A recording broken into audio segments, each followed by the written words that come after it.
Good morning, sir. Our topic is about the common ship stress. First one is hugging. It occurs when the ship's center experiences upwards buoyant forces due to being supported by a wave crest, while the bow stern are subjected to downward forces from the weight of the ship. So here's are the effect of the ship hugging. Weight distribution. It commonly occurs when heavy loads are concentrated at the bow and stern sections of the ship, with less weight in the middle. Second is wave action. The ship is riding over a wave crest, with the crest supporting the midship section and the bow stern in the wave through it. Can induce hugging. Third one is long-term effects. Over extended periods, especially in the wooden hull ships, if the ship's center being more buoyant than the ends can lead into a semi-permanent upward bend the keel, so also referred as the hog.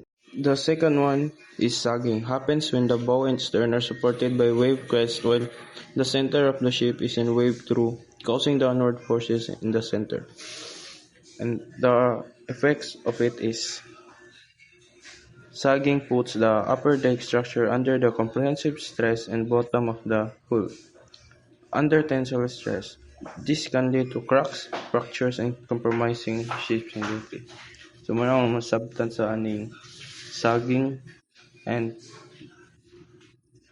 permanent distortion is a severe sagging can cause a ship to become permanently distorted, which is unreasonable for its long-term functional safety.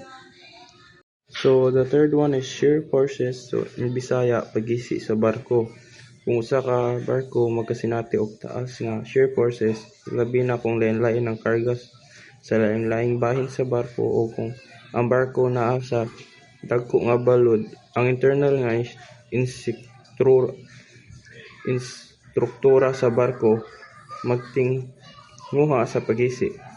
Ang mga bahin sa barko sama sa mga plato sa hull o mga beam mahimong makabulag o magguba tungod kini nga persa. The fourth one is the torsional stress, generated when the ship is subjected to twisting forces, often due to uneven wave action on the port and starboard sides. So ang epekto ani kay kini ang direkta nga ang barko imbis nga mo bend lang pataas o paubos, mutuyok o mupiit sa tibok niyang lawas. May tabo ni kasagaran kung ang barko makasugat og diagonal nga balod diin ang usa ka kilid sa bow o ang pikas kilid sa stern dungan nga mosaka og ubos.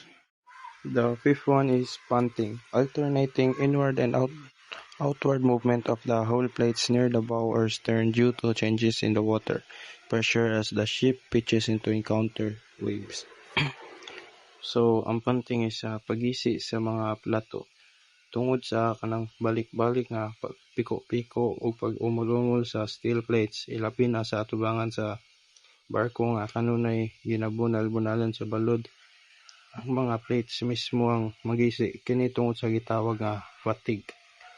Ang material nga mahuyang tungod sa balik-balik nga stress sa barko.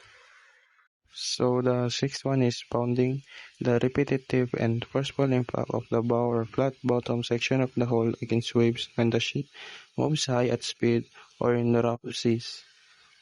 So ang effect ani nga grabe ka stress sa istruktura, kini ang mo pinakadirekta o pinaka-critical nga epekto kung ang barko mo pounding ang ubos nga bahin sa bow or flat bottom ang sinati o grabe kaayo nga pressure gikan sa tubig nga kini mahatag dako nga stress sa tanang nagbilin sa istruktura sa barko gikan sa mga plates hangtod sa mga internal nga reinforcement. So the last one is rocking, side-to-side distortion of the ship's structure caused by rolling in heavy seas. So ang epekto na ay kini ang pangunang epekto ang cross-section sa barko. Iyang porma kung tanaw nimo gikan sa tubangan o likod, dili na magpabilin nga rectangle o square, muki ang kini, mahimong murag parallelogram. Kini magpakabalhin sa tibok internal nga istruktura. That's all. Thank you.